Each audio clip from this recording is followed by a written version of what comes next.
सत श्री अकाल। पंजाब ਦੀ ऐतिहासिक धरती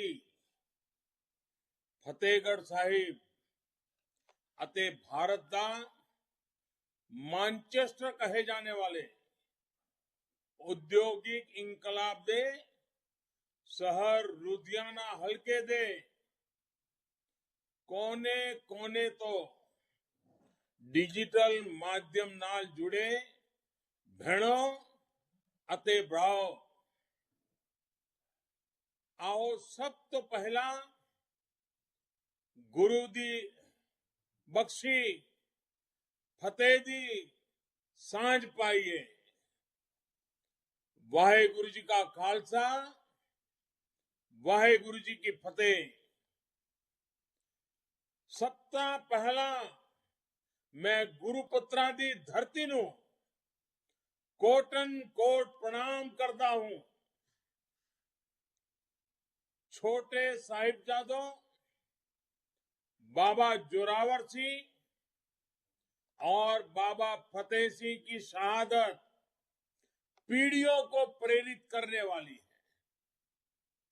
ये मेरा सौभाग्य है कि साहिबजादों के त्याग को मान देने का अवसर मुझे मिला,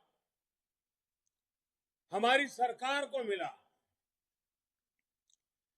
देश की रक्षा को सबसे ऊपर रखना,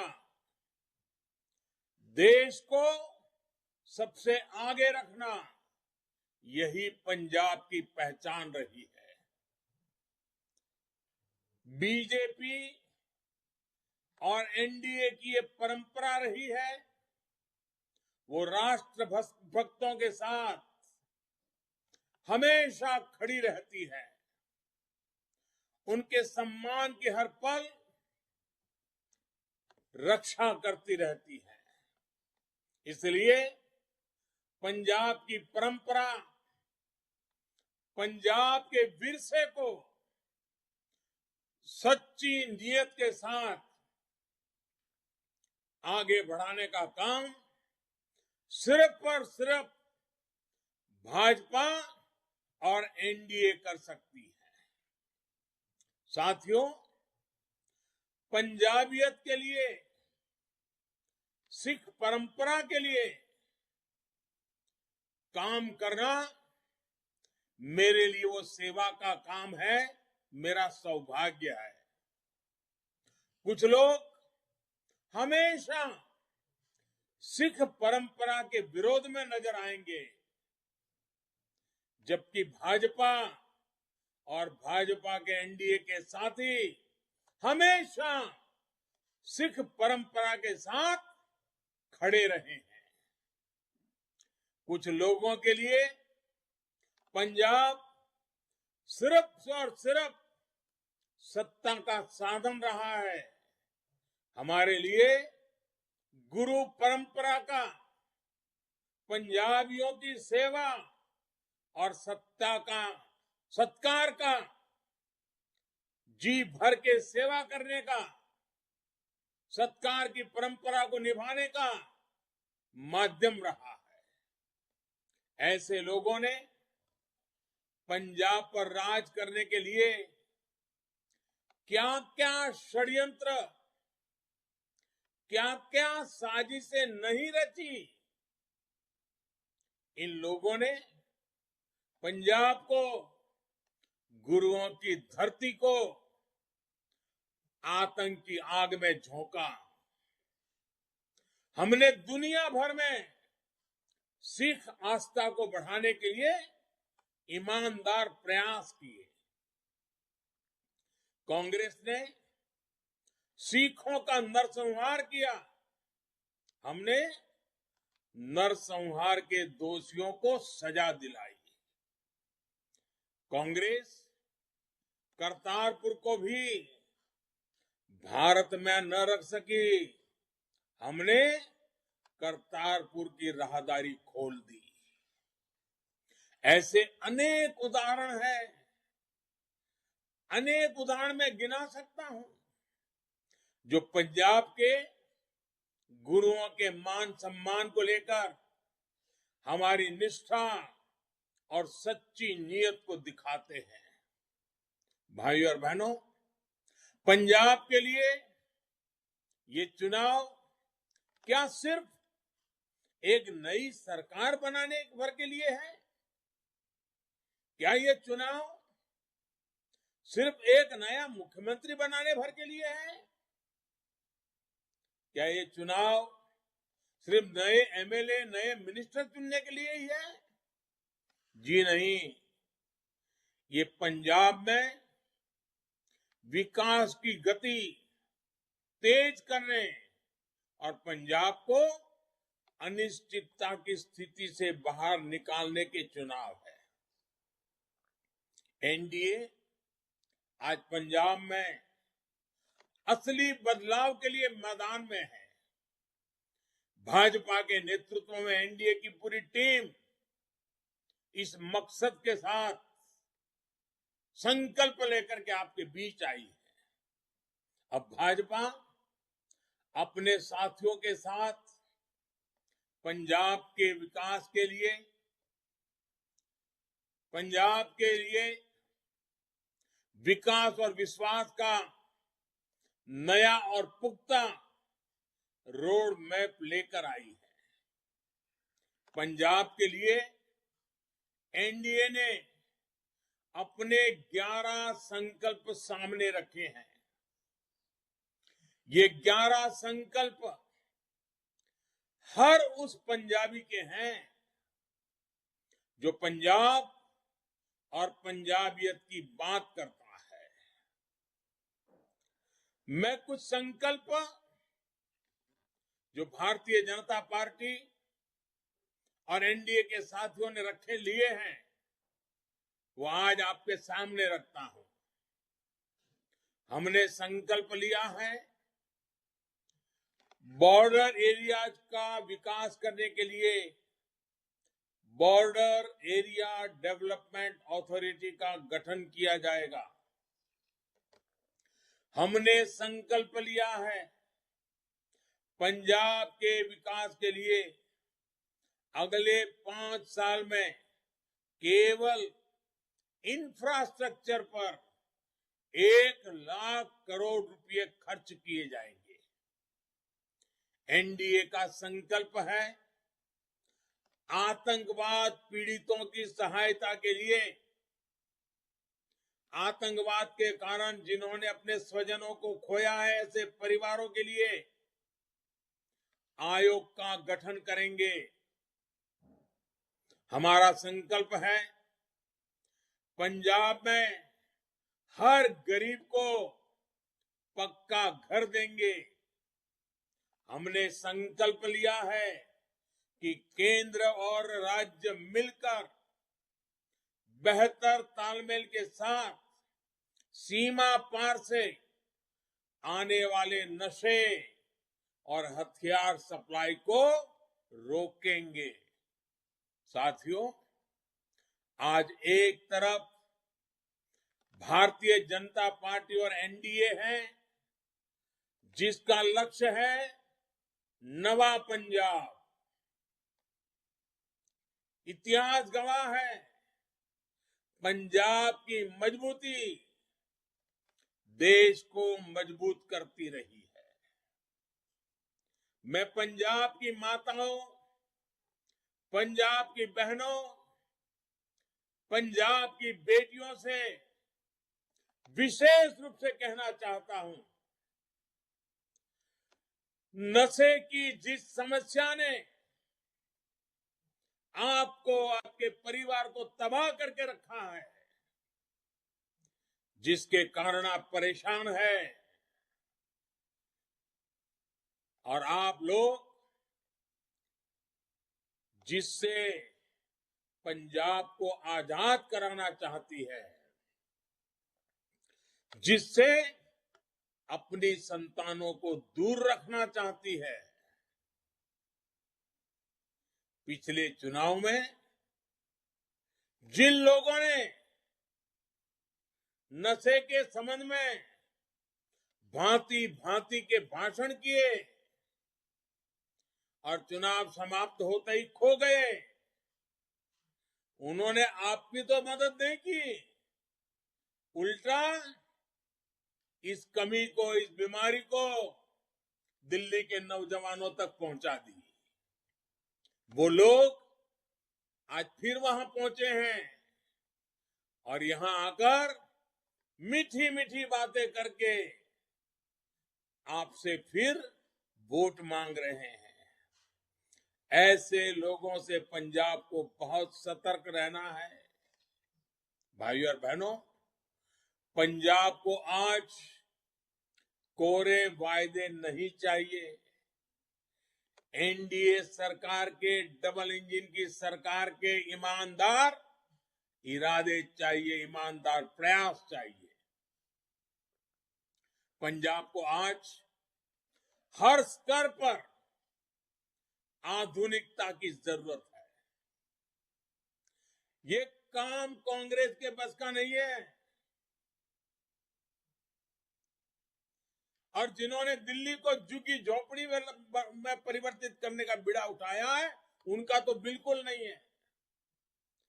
कोरोना काल में आपने देखा है कि कैसे कांग्रेस अपने कैप्टन साहब के अपमान में ही ऊर्जा लगाती रही।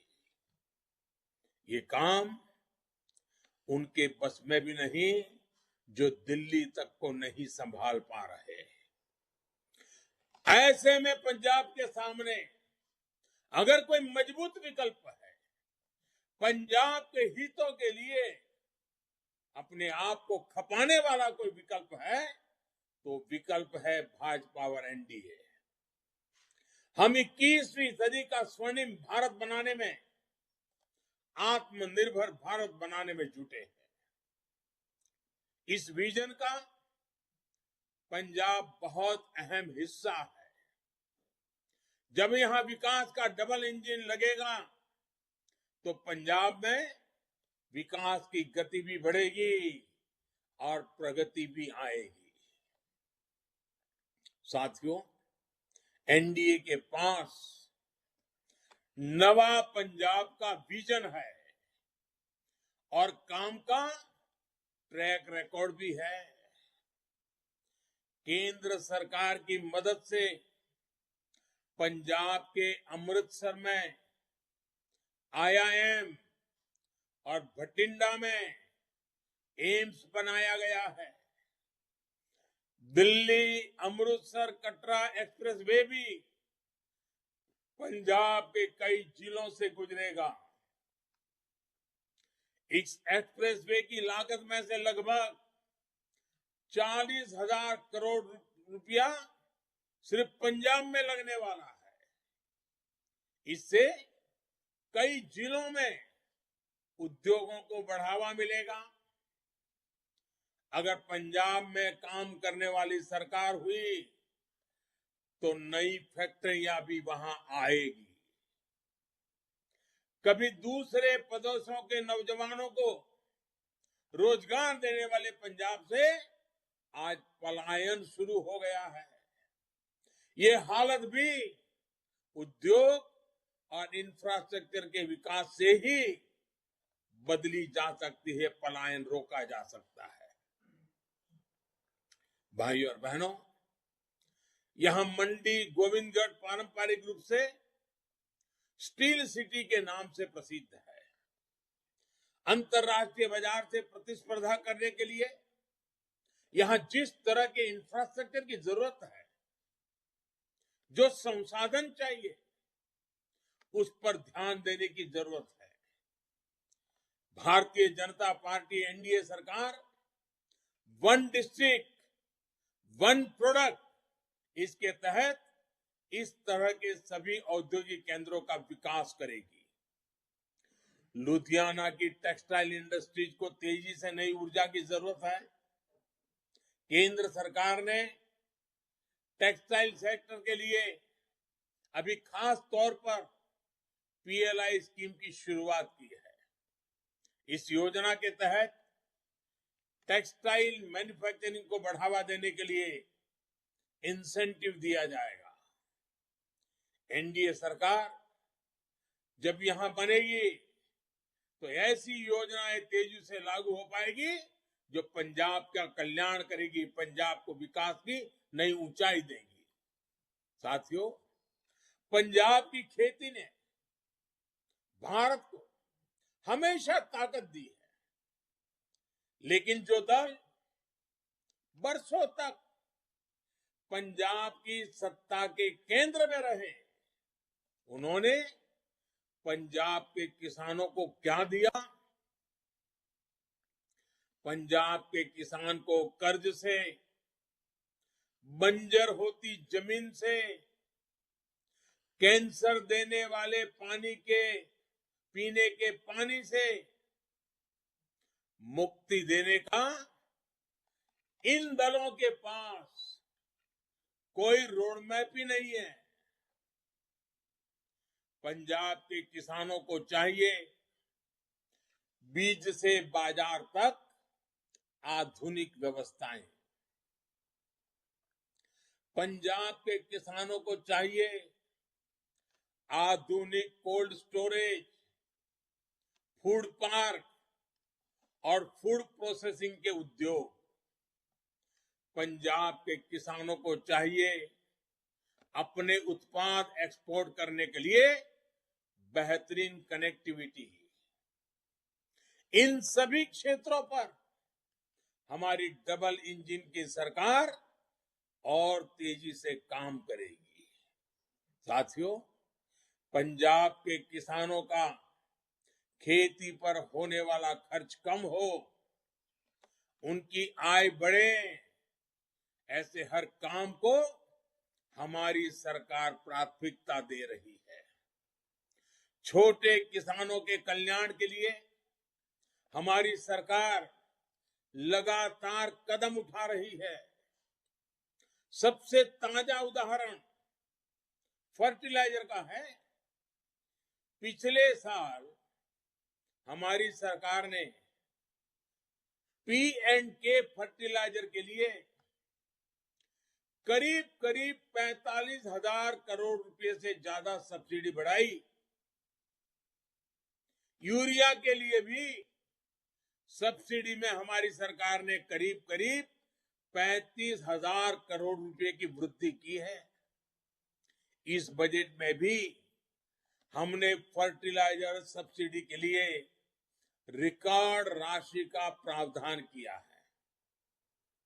भाइयों और बहनों, आज पहली बार पंजाब में MSP पर रिकॉर्ड खरीद के साथ यहां के किसानों को इसका पैसा सीधा बैंक खाते में भेजा जा रहा है। 2014 से पहले के 7-8 सालों में पंजाब के किसानों को धान की फसल के MSP के रूप में लगभग 1 लाख करोड़ रुपया मिले थे। पुरानी सरकार की मैं बात कर रहा हूं। 7 साल में 1 लाख करोड़, जबकि हमारी सरकार के दौरान 2.25 लाख करोड़ रुपए के करीब पंजाब के धान किसानों की जेब में गया है। गेहूं में भी हमारी सरकार ने 1,60,000 करोड़ रुपए से अधिक पंजाब के किसानों के जेब में दिया है। ये भी पहले के मुकाबले लगभग 2 गुना है, डबल है। भाइयों और बहनों, पंजाब जिस विकास का अधिकारी है, पंजाब जिस ऊंचाई का अधिकारी है, उसके लिए मैं आज आप सभी को में से आपका सहयोग मांग रहा हूं। समानता और साझीवालता की जो सीख हमारे गुरुओं की है, उस पर चलते हुए हमें नवे पंजाब के निर्माण के लिए जुट जाना है। आत्मनिर्भर भारत के लिए एक सशक्त पंजाब का निर्माण बहुत जरूरी है।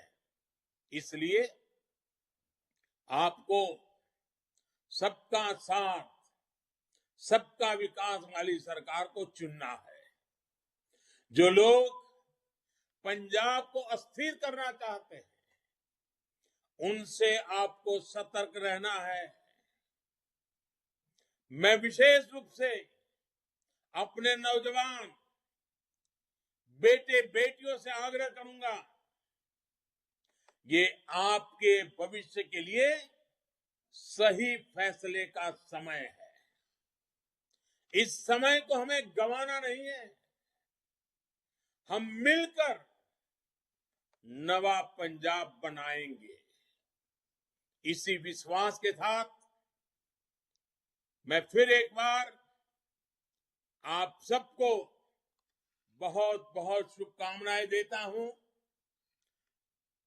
इस बार तो मैं वर्चुअली आपसे नमस्कार कर रहा हूं, लेकिन अभी जब इलेक्शन कमीशन ने कुछ सुविधा घोषित की है, उसको ध्यान में